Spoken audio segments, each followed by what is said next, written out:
నమస్తే, welcome to Disha TV. Mother డైరీలో ఏం జరుగుతుంది? నష్టాలకు కారకులు ఎవరు?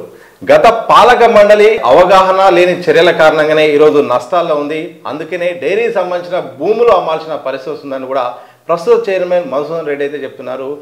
గత పాలన సరిగా లేక అవగాహన లేని చర్యలే ఇప్పుడు నష్టాల ఊబిలోకి వెళ్ళిందని కూడా ఆయన మొన్న ఒక సందర్భంలో మాట్లాడిన సందర్భం కనిపిస్తుంది.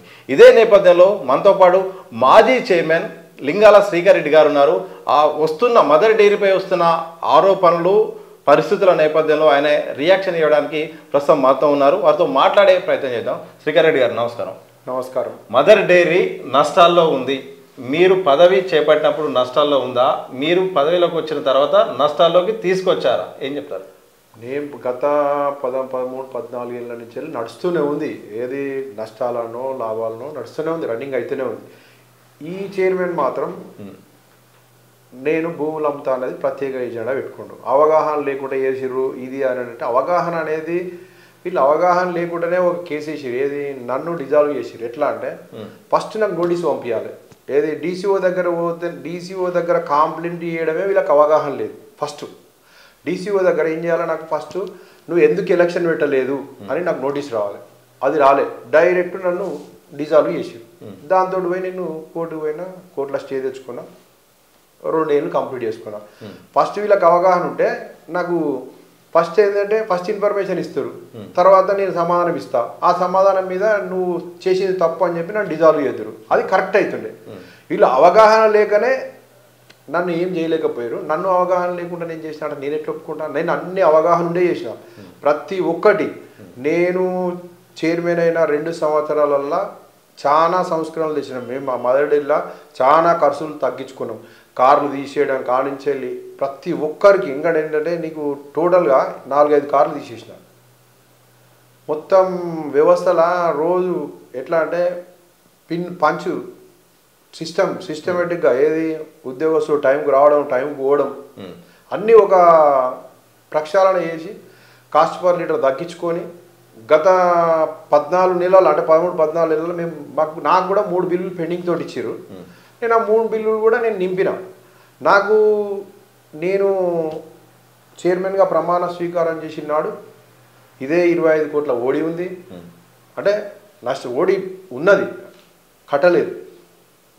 మళ్ళీ పోతే 10 కోట్లు 12 కోట్లు షేర్ క్యాపిటల్ లేదు, ఏది లేదు. ఓన్లీ రైతుల పైసలతోటే మేము మళ్ళీ బిజినెస్ స్టార్ట్ చేసినాం. రైతులకు 3 బిల్లుల పెండింగ్ అది ఏదైతుందో ఆ పైసలు మా దగ్గర ఉంటాయి. ఈ ప్రశ్న సమాధానం చెప్పండి.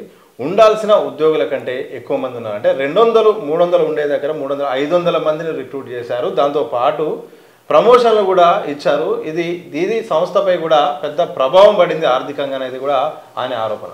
అయితే మాకు మీరు చెప్పింది వాస్తవం. 300 మంది, ఆ 300 మంది చేసేది 500 మంది చేస్తారు అనేది వాస్తవం.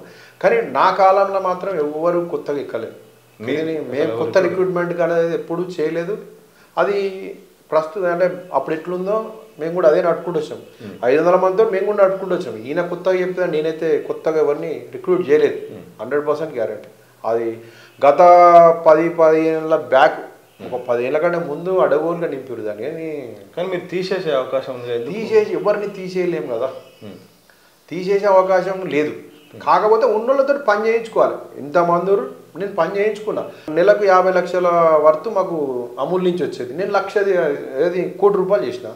వాళ్ళతో పని చేయించుకొని జీతాలు ఇచ్చిన, కరెక్ట్ జీతాలు ఇచ్చాము, కరెక్ట్ పాల బిల్లు ఇచ్చినాము. నాకు కూడా 3 బిల్లులు పెండింగ్ తోటి ఇచ్చారు.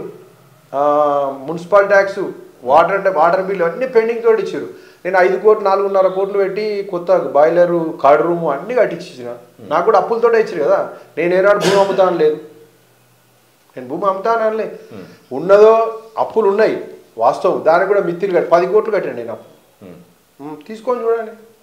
అమూల్ విషయం ప్రస్తావన తీసుకొచ్చారు. అమూల్ ఎక్కువ మీ దగ్గర పాలు తక్కువ తీసుకొని ఎక్కువగా లాభాలు పొందుతుంది. ఆ విషయంలో కూడా ఇప్పుడున్న సంస్థ ఉపయోగించుకుంటుంది. ఏమైనా ధర ఇంకా పెంచాల్సి? అమూల్ అనేది పెద్ద సంస్థ. అమూల్ తోటి మనం బతుకుతున్నాం. ఎందుకంటే వాళ్ళకి ప్యాకింగ్ చేసిస్తాం. ప్యాకింగ్ చేసేది 1,00,000 లీటర్లు ప్యాక్ చేస్తాం. వాళ్ళు 2,50,000 మార్కెట్లో అమ్ముతారు. ఇంకా కూడా వాళ్ళని బతలాడుకుంటూ ఇస్తారు. మనకు వాళ్ళు కార్డు ఇస్తారు, అవసరం అనుకుంటే పన్నీరు చేయవచ్చు. వాళ్ళకు ఇక్కడ ప్లాంట్ లేదు. మొత్తం వాళ్ళకు మనం జాబ్ వర్క్ చేసి బతికి వచ్చి 600 మందితో 500 మంది ఎక్కువ ఉన్నా పని చేసుకొని పని చేయాలి మనం. మంది ఎక్కువ అని అంటే పని చేయాలి, ఇంకొక 1,00,000 లీటర్లు ఎక్కువ తప్పేం చేయొచ్చు, బతకొచ్చు. సంస్థ నష్టాల్లో ఉంటే ఉన్న ఎంప్లాయీస్ని వాళ్ళను రెగ్యులర్ చేశారు, దానివల్ల సంస్థపై చాలా ప్రభావం పడింది అనేది కూడా ఆరోపణ. ఇప్పుడు మసూదన్ రెడ్డి గారు ఏమంటారంటే అవగాహన లేకుండా నేను 240 మందికి ప్రమోషన్ ఇచ్చాను. అసలు 240 మందికి ఇచ్చినా 225 మందికి ఇచ్చినా ఆయనకు అవగాహన లేదు. నేను 250 మందికి ఉద్యోగస్తులకు ఒక అది ఉంటుంది ఏంటంటే ప్రమోషన్ అనేది ఒక టైం 5-6 ఏళ్ళు అయింది అప్పటికే. వాళ్ళకి నేను ఇవ్వకుండా ఇవ్వాల్సి వస్తుంది. 6-7 ఏళ్ళు దాటితే ఒక ఇంక్రిమెంట్ అది ఉంటుంది, అలా ఇవ్వాలి. అది వాళ్ళకు ఇవ్వాలి కాబట్టి ఆ 200 మందికి నేను అది ఇచ్చిన. తర్వాత మిగతా వాళ్ళు ఏంటంటే 25 ఇయర్స్ నుంచి పనిచేస్తారు, 2 ఏళ్ళకి రిటైర్డ్ అవుతాడు, 1 సంవత్సరానికి రిటైర్డ్ అవుతాడు. నేను వాడిని పర్మనెంట్ చేయకపోతే లేపు ఆ 2 ఏళ్ళోడు కూడా పర్మనెంట్ చేస్తాను వేస్ట్ అది. అట్లా 3-4 ఊకురు 2 ఏళ్ళ పర్మనెంట్ చేసిన వేస్ట్ అని చెప్పి 16 ఏళ్ళు పైబడి చేసిన వానికే నేను పర్మనెంట్ చేసిన. మీరు తీసుకొని చూడండి, 16 ఏళ్ళు వాడు ఒకటి మా సంస్థలో 2 ఏళ్ళు పనిచేస్తేనే పర్మనెంట్ చేయాలి, లేకపోతే కాంట్రాక్ట్ లేబర్ కింద ఉంటారు. మేము 16 ఏళ్ళ నుంచి వాడు మనం నమ్ముకొని పనిచేసిన వాడు ఎట్లా బతకాలి చెప్పండి. నేను 230 మందిని చేసిన. చేయడం వల్ల నీకు సంస్థకు ఒక 6-7 లక్షల రూపాయలు నష్టం వస్తుంది. నెలకు ఒక 6-7 లక్షలు బాడీని పడుతుంది. ఇంత పెద్ద సంస్థలో 6-7 లక్షలు పెద్ద లెక్క కాదు. ఏమైనా తగ్గించుకోవచ్చు, ఏమైనా తగ్గించుకుందామనే ఉద్దేశంతో చేసిన. ఇంకొకటి నా ఒక్క నిర్ణయం ఉండదు, బోర్డ్ ఆఫ్ డైరెక్టర్లు ఎండి అందరం కలిసే నిర్ణయం తీసుకున్నాం. సమిష్టి నిర్ణయం, అది నా ఒక్క నిర్ణయం కాదు. చైర్మన్ అనేది ఒక సొంత నిర్ణయం ఉండదు, సొంత నిర్ణయం కాదు అది. అది బోర్డు నొప్పి కమిటీ పెడదాం, కమిటీ బోర్డు పెడుతుంది, బోర్డులో ఒప్పుకుంటేనే అది అవుతుంది. నేను నా ఇంట్లో మా నాయన కంపెనీ కాదు కదా, ఇష్టం ఇస్తాను. అందరు మెప్పించి ఇచ్చిన. అట్లే మీరు పదవి చేపట్టినప్పుడు ఈ చైర్లో కూర్చున్నప్పుడు అప్పుడున్న పరిస్థితి ఏంటి, అప్పుడున్న పరిస్థితిలో ఆ యొక్క వివరాలు కానీ అక్కడ డేటా కానీ చూసినప్పుడు ఏమనిపించేది అసలు? నేను పదవి నాకు ఇచ్చినప్పుడు కూడా ఇది ముందడికి పోదన్నట్టే ఉండే. చాలా ఇబ్బందికరమైన పరిస్థితులు. నాకు 3 బిల్లులు ఇవ్వాలి, రోజు పొద్దున్న లేస్తే నాకు పాల బిల్లు ఉండేది. అట్లా చూడితే మేము ఒక 2-3 నెలల్లో మేము ఒక కొలిక్కి వచ్చినాం. మేము 3-4 మంత్స్లోనే మేము ఒక రకంగా ప్రక్షాళన చేసుకున్నాం. మా మదర్ డైరీని మీరు పోయి అక్కడ అడగండి, ఉద్యోగస్తులు అడుగురు చెప్తారు. నేను ప్రతి ఒక్క చిల్లింగ్ సెంటర్ పోయినా ఎట్లా ప్రక్షాళన చేసుకున్నాం మేము. బయట వాళ్ళే ఈ పేపర్లకు ఇంటర్వ్యూలు ఇవన్నీ ఇవ్వలే మేము. పట్టుకున్నాము మా దగ్గర తప్పు జరుగుతుంది, మేము మాలో కూడా చదువుకొని నడిపించుకున్నాం. కానీ ఇట్లా సంస్థలు రోడ్డు మీదకి ఎక్కారు. సో భూముల అమ్మకం అనేది ఇక అనివార్యమైనట్టు కూడా ఈ మధ్య వాళ్ళని చూస్తే ప్రకటన విషయంలో కానీ తీర్మానం విషయంలో కూడా చూస్తే అర్థమవుతుంది. భూముల అమ్మకం అనేది ఇక తప్పదా, లేకపోతే ఆ వేరే మార్గమైన ప్రత్యామ్నాయ మార్గాలు ఉన్నాయా లాభాలు బాటపడడానికి? ఇప్పుడున్న చైర్మన్ గారు భూములు అమ్ముతామని అంటున్నాడు. వాస్తవమే భూములు అంటే మా దగ్గర లాస్ ఉందని అమ్ముతాము అనేది ఆయన ఒపీనియన్ పెట్టిండు. కాకపోతే ఏంటంటే ఈయన లాభాలను తెచ్చి చూపించి ఆ భూములు అమ్మాలి. ఎందుకంటే మిత్తిలు కడుతున్నా ఇప్పుడు నేను 5-6 నెలల్లో నేను లాభం తీసుకొచ్చాను చూపెట్టమను. ఈయనకు అవగాహన ఉంది కదా, ఈయనకు అవగాహన ఉంది, మాకు అవగాహన లేదు. ఈయన అవగాహన ఉంటే 6 నెలల్లో నేను మొత్తం ఇట్లా నడుస్తుంది, మంచి లాభాలు వస్తున్నాయి, మనకున్న అప్పు బడెన్ అవుతుంది అన్నప్పుడు ఆలోచిద్దాం. ఈయన లాభమే లేనప్పుడు అమ్మి మళ్ళీ సేమ్ ఎప్పటిదప్పటి లెక్కనే అవుతుంది కదా, అది మా ఆలోచన. ఇప్పుడు అప్పు ఉంది, నేను లాభాలను నడిపిస్తున్నా, దీన్ని కడుతున్నా అని చూపెట్టమను. ఇప్పుడు 6 నెలల్లో ఏం లాభం వచ్చిందో చూపెట్టమన్నారు. 6 నెలల్లో లాభం ఉందా? లేదు. మరి లేనప్పుడు అమ్మితే ఏం లాభం? సో చైర్మన్గా మీరు చేసిన పనులేంటి, మీరు చేసిన సంస్కరణలు ఏంటి, ప్రస్తుత చైర్మన్గా చేస్తున్న పనులేంటి?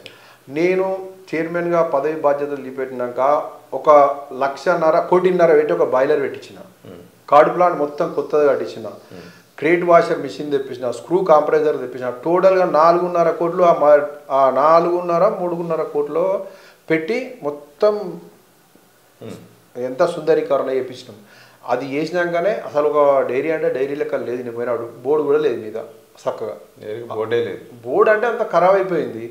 అంత మనం ఏంటంటే ఇల్లు శుభ్రంగా లేనప్పుడు పాల వ్యవస్థ కాబట్టి దాన్ని శుభ్రం చేసి ఒక వ్యవస్థను నీట్గా చేసి ఇచ్చినాము. నీకు ఏం తక్కువైంది? ఇప్పుడు నువ్వు వచ్చిన మేము నా పీరియడ్లో ఇన్ని ఉండే కూడా అన్ని లేవు, ఏది లేదు, రిపేర్లు అన్నీ చేసి ఇచ్చినాం. ఇవాళ నిమ్మలంగా ఉన్నావు కదా. ఒక అప్పు ఒకటి ఉంది, నువ్వు 1,00,000 లీటర్లు అమ్మాలంటే నేను 14 రూపాయలు కమిషన్ ఇచ్చినా, నువ్వు 18 రూపాయలు ఇస్తున్నావు. నీ కాస్ట్ పర్ లీటర్ ఎంతనో ముందు మీ కాస్ట్ పర్ లీటర్ చెప్పండి. కాస్ట్ పర్ లీటర్ ఇప్పుడు 10 రూపాయలు పెడితే నేను 16 రూపాయలు మార్కెట్ ఇస్తే ఎట్లా? మనకి చూసుకొని ఇంతవరకే అమ్మాలి. కాస్ట్ పర్ లీటర్ చూసుకొని మనం మార్కెట్లో వదలాలి. ఎంత ఉందో తెలియదు, ఎవరికి ఏం చెప్పారు. అసలు బోర్డ్ ఆఫ్ డైరెక్టర్లకు కాస్ట్ పర్ లీటర్ మీద చూసుకొని అమ్మాలి. రేటు మనం గింతకు తయారవుతుంది, మార్కెట్లో గింతకు అమ్ముతుంది. 13 రూపాయలు తయారైతే నేను 16 రూపాయలకు అమ్మితే ఎట్లా? అదే అవగాహన నాకుందా నీకుందా చెప్పండి. అవగాహన లేకుండా నేను ఇవాళ మార్కెట్లో 18 రూపాయలు ఇస్తారు. దాంతో ఇప్పుడు అవగాహన ఉన్నోడు అయిందంటే పాలు వానాకాలం అక్టోబర్, నవంబర్, డిసెంబర్ ఫ్రెష్ పాలు వస్తాయి, రేటు తక్కువ ఉంటుంది. మార్కెట్లో లీటర్నరో ఇస్తే ఏంటంటే తక్కువ రేటు కొన్నాం కాబట్టి అది ఇవ్వచ్చు. ఈయన ఏం చేసిండు, అవగాహన లేక డిసెంబరు, జనవరి, ఫిబ్రవరి ఇప్పుడు ఇచ్చిండు. ఇలా రైతుల దగ్గర కొంటే 32 రూపాయలు, 31 రూపాయలు పడుతుంది. బయట 41 రూపాయలు కొని 1,00,000 లీటర్లు ఇచ్చేసిండు. ఏం లాభం? మరి అవగాహన ఉండి చేస్తాడా, అవగాహన లేక చేస్తుండా? మరి ఆ ఎండీకి కూడా ఉండాలి కదా ఆలోచన. మనం ఎప్పుడు ఇవ్వాలనో అప్పుడే ఇవ్వాలి. ఏది ఫ్రీ షాంపిల్ 1,00,000 లీటర్లు పోయినాయి ఈ 3 నెలల్లో. 1,00,000 లీటర్లు ఇంటూ 40 రూపాయలు, 41 రూపాయలు 50 పైసలు వేసుకోండి. ఎన్ని పైసలు పోయినాయి? అవగాహన ఉండిపోయినాయా, అవగాహన లేకపోయినాయా? సో మదర్ డైరీ సంబంధించిన వరుసగా వార్తా కథనాలు వస్తున్నాయి, మీడియాలో కూడా వరుసగా కూడా ఒక్కొక్క ప్రకటనలు వస్తున్నాయి. మదర్ డైరీ నష్టాల ఊబిలో కానీ, పాలక మండలి, ఇవన్నీ వార్తలు కనుక ఒక చైర్మన్గా ఎట్లా అనిపిస్తుంది పరిస్థితి? అది మేము ఒకటేంటంటే మా సంస్థ గుట్టు మా లోపలనే ఉంచుకోవాలి. వాస్తవంగా ఏంటంటే ఇది రోడ్ ఎక్కడానికి ఆగదు కదా. ఏది మన రోడ్ ఎక్కడానికి మీరు కారకులు కాదు, రోడ్ ఎక్కడానికి మేము కారకులమేం కాదు. ఏముండదు. ఒకటేంటంటే ఒక సంస్థ గుట్టు సప్పుడు కాకుండా నడిపించుకోవాలి. మనది మనమే బయట పెట్టుకుంటే అది ఎక్కడికో పోతుంది పరిస్థితి.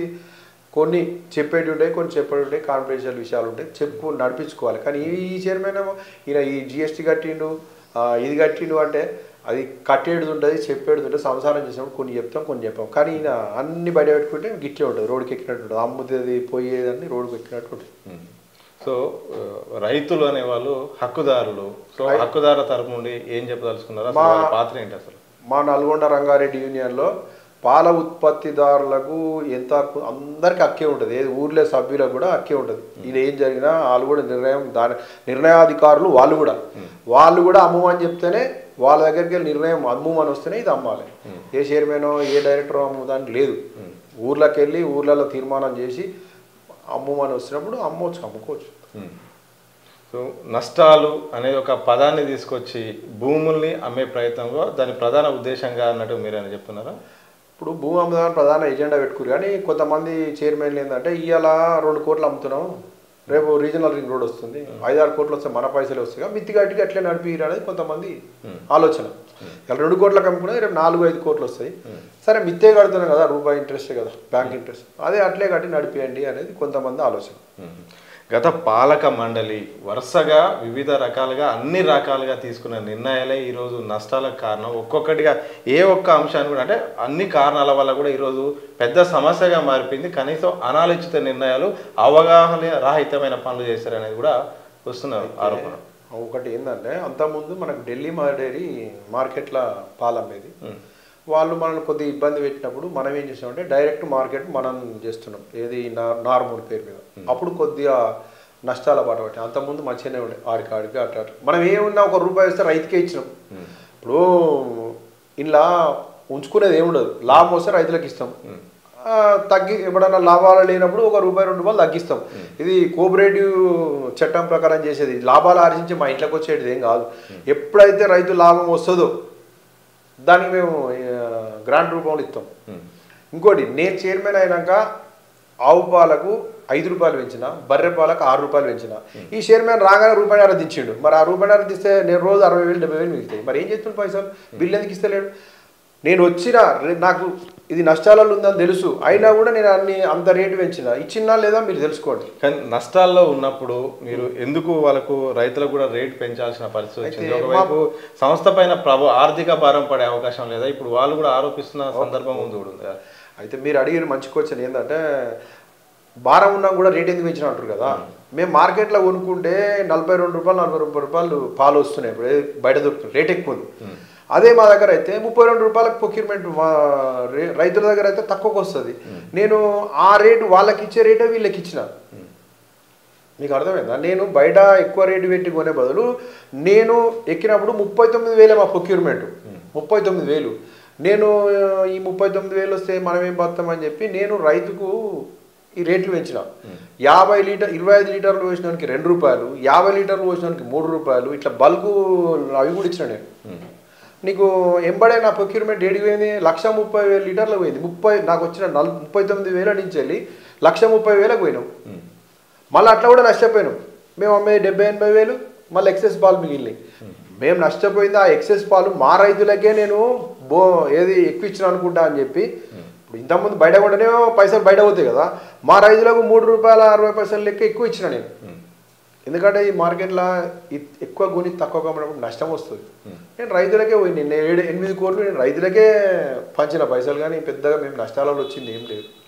గత పాలక మండలి చేసిన లెక్కలన్నీ నా దగ్గర ఉన్నాయి, ఆ వివరాలతో సహా అన్ని కూడా బయట పెడతా, దానిపైన చర్యలు కూడా ఉంటాయి అని కూడా సవాల్ విసిన పరిస్థితి. మీరు ఆ సవాల్కి సిద్ధంగా ఉన్నారా? ఆయనకు నేను మొన్న జనరల్ బాడీ మీటింగ్లో చెప్పిన, మీరు ఏసీబీకి ఇస్తారా, సిబిఐకి ఇస్తారా, మీతో పాటు నేను కూడా వస్తా, ఇద్దరం కలిసి పోయి ఇద్దాంపా. ఇప్పుడు ఆ టీవీ వాళ్ళకి ఎప్పుడు నేను తీసిపెట్టినట్టు తీసిపెడతారు, నేను రమ్మంటే నేను వస్తాను, మీరు ఎప్పుడు అంటే అప్పుడు రెడీగా ఉన్నా. ఏ సిబిఐకి ఇద్దామా, ఏసీబీ గవర్నమెంట్ మీదే కదా, ఇవ్వండి, నేను దానికి సిద్ధంగా ఉన్నా, నేను వస్తాను, నేను కూడా కంప్లైంట్ ఇస్తాను, నేను కూడా వస్తాను. ఏం కంప్లైంట్ ఇస్తారు? మీరు ఎట్లా అంటే అట్లా మీరు ఎంక్వైరీ చేయండి, ఎవరు ఎట్లా తిన్నారు, ఏమైంది అని ఉంటే ఉంటుంది కదా పద్ధతి. వాళ్ళ కేసీబీ వాళ్ళు ఏ రైడ్ చేస్తారో, ఎట్లా చేస్తారో, ఏ రకంగా చేస్తారో, ఎవడన్నా ఆస్తుకు అనేది ఉంటాయి కదా కొన్ని, వాళ్ళ ఎంక్వైరీలు చేసుకోమనండి. ఎంక్వైరీకి కానీ అరెస్ట్ కానీ అన్ని రకాలుగా అన్నిటికీ. ఇంకోటి, నేను రైతుల క్షేమం కోసమే పనిచేసినా కానీ ఈ చిల్లర పనులకు నేను చేయలే, దేనికైనా రెడీ. నేను స్టేజ్ మీద చెప్పిన ఆల్రెడీ, ఏది నువ్వు దేనికి ఇస్తావు, ఇస్తా అంటే ఎందుకు ఇస్తలేవో అని అడిగినా నేను మొన్న. ఈ తప్పేముంది? సో ఏం చెప్పదలుచుకున్నా మీ పైన వస్తున్నా, మీ పైన కానీ మీ పాలక మండలి పైన వస్తున్నా ఆరోపణల నేపథ్యం నా పైన ఏం చేసిండంటే అవగాహన లేకుండా చేసిండు అని అన్నాడు. ఏది అవగాహన లేకుండా 200 మంది చేసి నష్టపరిచిండు అన్నాడు. నేను అవగాహన లేకుండా చేస్తే ఒక 5-6 లక్షలు నష్టమైంది, అంతకంటే ఏదేం లేదు. అది కూడా పాలక మండలి ఒప్పించే చేసిన, నేనేం అజ్జేయలే. 16-15 ఏళ్ళ నుంచి ఉన్నోని చేసినాము. అది తప్పదు, వాడు బతకాల, వాడు ఒక చిన్న ఉద్యోగం ఇప్పుడు ఎట్లా బతకాలి చెప్పండి. నా సుంటాడు ఎవడో వాడు చేసిపోవాలి. నేను ఇప్పటికి ఉండేటోని కాదు, నా టైం ఎంత 5 ఏళ్ళు. ఇప్పుడు ఒక డైరెక్టర్ 5 ఏళ్ళు ఉంటాడు, తర్వాత పోతాడు. ఉద్యోగస్తుడు ఎప్పుడు అక్కడనే ఉంటాడు, కానీ ఎవడో ఒకడు వచ్చినోడు న్యాయం చేసుకోవాలి. ఒక గవర్నమెంట్ 5 ఏళ్ళు ఉంటుంది, ఏదో ఒక నిర్ణయం తీసుకొని పోతుంది. ఇప్పుడు రాష్ట్ర గవర్నమెంటే అప్పులలో ఉంది. ఇదే మా కేసీఆర్ ఇంత అప్పులలో ఉన్న ₹4 ఇచ్చిండు, బర్ల స్కీమ్ ఇచ్చిండు. ఇవాళ వరకు 16 నెలలు అయింది, ₹4 లేవు, బర్రె లేదు, గొర్రె లేదు, ఏది లేదు. మీకు ఏం అవగాహన ఉందని? అవగాహన లేకనే ఏమి చేయట్లేరు మీరు. 100% కరెక్ట్ ఇది. ఎందుకంటే మా మా మా మా సీఎంకి అట్లే అవగాహన ఉంది, మా లీడర్లకు కూడా అట్లే అవగాహన ఉంది. మీకేం లేదు. అవగాహన ఉంటే నన్ను ఆ రోజులు మీ గవర్నమెంట్ రాగానే నన్ను తీసేస్తానికి అవగాహన లేదు. గవర్నమెంట్ రాగానే మీరు మీ పదవి ఇంకా మిగిలే ఉంది, కాంగ్రెస్ ప్రభుత్వం వచ్చింది, ఆ పీరియడ్ ఎట్లా జరిగింది, అలాగే చివరి నిమిషంలో జరిగిన పరిణామాలు ఏంటి? అసలు నన్ను చాలా ఇబ్బంది పెట్టిర్రు కోర్టు, ఏది వాళ్ళకు దాని మీదనే అవగాహన లేదు. కరెక్ట్ అవగాహన ఉంటే నేను ఒక పద్ధతి ప్రకారం ఇస్తే నేను ఊసిపోయేటండే. వాళ్ళకి అవగాహన లేక నేను బతికిన. నిజంగా ఎందుకు మీ పైన కోర్టు కేసు ఎందుకు పడింది, అలాగే మీరు ఎందుకు ఆ ఎన్నిక అసలు ఎందుకు పెట్టలేదు అసలు? అయితే నాకు ఒకటి ఏంటంటే ఒక సొసైటీలో డీసీఓ ఇద్దరికి ఇచ్చింది చైర్మన్లకు, ఆయన చైర్మన్ ఈయన చైర్మన్ ఇచ్చింది. ఆ కంప్లైంట్ నా దగ్గరకు వచ్చింది. ఇది డీసీఓ దగ్గర పోయి తెలుసుకోవాలి, ఎవరన్నా ఒకరు కావాలి. డీసీఓ ఇచ్చిందండి, ఇద్దరిని ఎట్లా నేను యాక్సెప్ట్ చేయాలి? అది ఒక ఓటు పోయినట్టే కదా. ఒక ఓటు కోసం ఒక ఎలక్షన్ ఆగింది. అట్లా 15,000 లీటర్లు ఉంటే ఒక సొసైటీకి మేము ఓటక్కు కల్పిస్తాం. మా వాళ్ళు 15,000 లేవు అని ఓటక్కు తీసారు, వాళ్ళేమో ఉన్నాయని తెచ్చారు. ఈ 2 కారణాల వల్ల నేను ఎలక్షన్ ఆపి దాని మీద నిర్ణయం తీసుకుంటుండే, ఇంకేం కాలేదు. డీసీఓ నిర్ణయం తర్వాత నేను మళ్ళీ ఎలక్షన్ పెట్టేటోని, అంతలోనే వీళ్ళు పనిచేసి. భూముల అమ్మకం విషయంలో మీరు ఏం చెప్పదలుచుకున్నారు? మీరు ఆ విషయంలో మాత్రం కోర్టుకు వెళ్తారా, ఆల్రెడీ వెళ్ళిన నేపథ్యంలో కూడా మీరు అడ్డుపడతారా, ఎట్లా ముందుకెళ్తారు? ఇక అడ్డుపడడం అనేది నేను ఇప్పుడు దీనికి 30,000-40,000 పాడి రైతుల సంస్థ, నేను ఒక్కనే, అది కాదు. నేను ఒక్కనే అడ్డుపడకుండా ఇంకెవడో అడ్డుపడతాడు, తప్పేముందని. అమ్మడం అనేది పరిష్కారం కాదు, నువ్వు ఒక చైర్మన్గా ఒక రకంగా ఆలోచించు. ఇంతకుముందు వాళ్ళు అమ్మలేదు, కొన్నారు. నేను కూడా సంపాదించేదాన్ని కొని మీరు తప్పు అని చూపెట్టమను. ఏది ఇప్పుడు వచ్చిన చైర్మన్ ఏం చేయాలి? గత పాలకులు అసమర్థులు, నేను సమర్థుల్ని అనిపించుకోమను. ఏది లాభాలు తెచ్చి ఇగో నేను నా సంవత్సరం మొత్తం లాభాలను నడిపించిన నేను నష్టాలను నడిపించలేదు అని చెప్పి మన ఛాలెంజ్ విసురుతున్నాగా ఇప్పుడు నడిపియమని ఒక సంవత్సరం నష్టం లేకుండా నడిపియమని ఏది అప్పులు పక్కవేటు అప్పులకు మిత్తిలు పక్కవేటు శాలరీస్ ఇచ్చి పాల బిల్లులు కరెక్ట్ ఇచ్చి లాభాలు నడిపియమని నేను ఒప్పుకుంటాను అంతే బేషరతుగా ఓకే ఏం చేయమంటే అది చేస్తాను నేను అన్నిటికీ వదిలేసుకుంటాను చైర్మన్ గిర్మన్ అన్నీ వదిలేసుకుంటాను నడిపియమని ఒక సంవత్సరం శ్రీకర్ రెడ్డి గారు చివరిగా చెప్పండి మదర్ డైరీపై ఒక జరుగుతున్న ప్రచారము అలాగే అప్పులు ఇవన్నీ వార్తల నేపథ్యంలో కూడా ఏం చెప్పదలుచుకున్నారు అసలు ప్రధానంగా మొత్తానికి ఎవరైతే ఒక ఈ సంస్థ పట్ల కూడా ఒక అభద్రతా భావం భయం పట్ల ఉన్న వాళ్ళకు కూడా ఏం చెప్పదలుచుకున్నారు అలాగే మొత్తం ఓవరాల్గా ఈ జరుగుతున్న పరిణామాల నేపథ్యంలో మీరు చివరిగా ఏం మెసేజ్ ఇస్తారు మదర్ డైరీకి అప్పు ఉంది వాస్తవం బ్యాంకులో అప్పు ఉంది కడుతున్నాం ఇప్పటివరకు మేము డిఫాల్టర్లం కాదు ఇప్పటివరకు మేము మంచిగా పేమెంట్ చేస్తున్నాం పడేలే కానీ అట్లే దాన్ని మంచిగా లాభాల పడాలంటే అంటే మనం ఓన్లీ మార్కెట్ వ్యవస్థను పెంచుకుంటే లాభాల్లోకి వస్తాము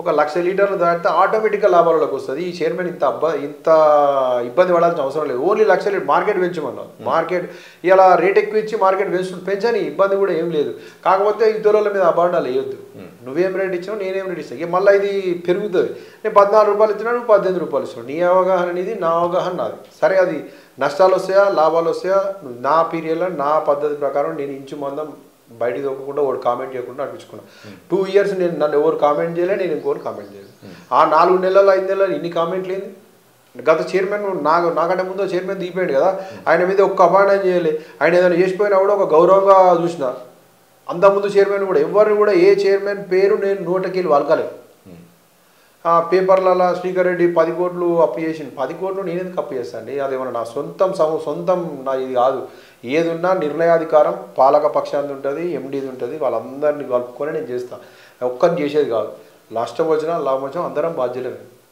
అంత బాధ్యత ప్రకారమే చేసిన మీరు జీతాలు ఎలా ఇచ్చారు ఇప్పుడు ఈ మధ్యకాలంలో జీతాల గురించి కూడా కొంచెం ఉద్యోగులు అభద్రతా భావంతో ఉన్నారు నేను చైర్మన్ అయిన కాంచి జీతాలు ఆపలేదు పాల బిల్లు ఆపలేదు మ్యాక్సిమం ఫస్ట్ రైతులకు పాల బిల్లు నేను అక్కడ కూర్చొని ఇప్పుడు ఒకటి ఏంటంటే ఒక ఫార్ట్నైట్ బిల్లు అంటే ఒక 15 రోజులకు ఒక బిల్లు వస్తుంది ఆ బిల్లు నేను దగ్గర నుండి చూసుకునేది మేజర్ చిల్లింగ్ సెంటర్లకు బిల్లులు పోయినాయా లేదా అని చూసుకునేది ఇప్పుడు వీళ్ళకు ఉద్యోగస్తులకు కూడా ఒక 2 రోజులు 4 రోజులు ముందు రైతులకు వెళ్ళించి తర్వాత ఉద్యోగస్తులకు బిల్లు ఇచ్చాను వాళ్ళకు కూడా చెప్పేది సంజాయించి అరే మనం వాళ్ళు ఉంటేనే మనం ఉంటాం అని చెప్పుకుంటా నేను ఏ ఒక్కరోజు సగం జీతం ఇవ్వలే ఈ చైర్మన్ వచ్చి సగం జీతాలు ఇస్తున్నారని నాకు ఫోన్లు చేస్తున్నారు అందరూ నేను సగం జీతం ఎన్నడే లేస్తే ఒకటేసారి ఫుల్ జీతం వేసిన ఒక 2 రోజులు లేటు ముందు జీతాలు లాస్ట్ క్వశ్చన్ మసూదన్ గారితో మాట్లాడే ప్రయత్నం చేశారు ఏమైనా నేరుగా కలిసినప్పుడు కానీ జరుగుతున్న పరిణామాల ఏమైనా చర్చ జరిగిందా మీ మధ్య మసూదన్ రెడ్డి గారు నాకు ఇన్నడేం ఫోన్ చేయలే కానీ నేనే 2 సార్లు ఫోన్ చేశాను సరే నాకంటే ఏజ్లో పెద్దగా మా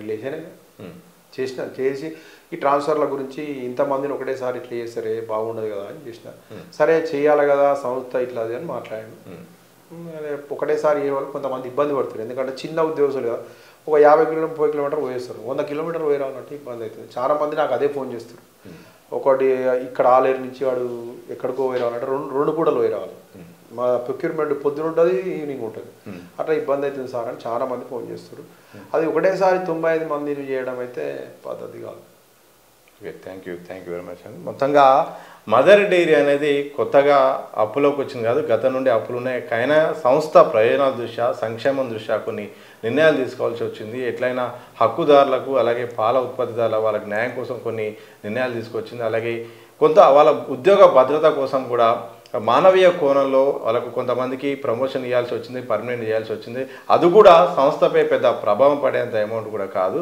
అయినప్పటికీ కూడా భూముల అమ్మకమే లక్ష్యంగా పెట్టుకొని గత పాలకులపై పాలక మండలిపై కూడా టార్గెట్ చేసి భూముల అమ్మకమే ప్రధాన ఎజెండాగా ముందుకెళ్తున్నారు దానికోసమే మాపై ఆరోపణలు చేస్తున్నారు అందుకోసమే సమాధానం చెప్పుకోవడానికి బయటికి రావాల్సి వచ్చింది తప్ప ఇంతవరకు చైర్మన్గా ఉన్న కాలంలో కూడా ఎప్పుడు కూడా ఇలా బయటికి రావడం కానీ సంస్థ యొక్క గుట్టును బయట చెప్పే పరిస్థితి చేయలేదు కానీ ఇప్పుడు జరుగుతున్న వరుస ఆరోపణల నేపథ్యం చెప్పాల్సి వచ్చింది ఏదేమైనప్పటికీ ఇప్పటికి కూడా లాభాల బాటలో మదర్ డైరీని తీసుకోవచ్చు కానీ దానికి అవగాహన ఉండాలి ప్రస్తుత చైర్మన్ మధుసూదన్ రెడ్డికి ఆ అవగాహన లేదు అవగాహన తెచ్చుకుంటే ఇప్పటి కూడా మార్కెట్ పెంచుకొని లాభాల్లోకి తీసుకురావచ్చు కానీ అది భూముల అమ్మకమే ప్రధాన ఎజెండా అయితే కావాల్సిన అవసరం లేదని కూడా మాజీ చైర్మన్ లింగాల శ్రీకర్ రెడ్డి గారు అయితే స్పష్టం చేసిన సందర్భం మాత్రం కనిపిస్తూ ఉంది చూస్తూనే ఉండండి దిశ టీవీ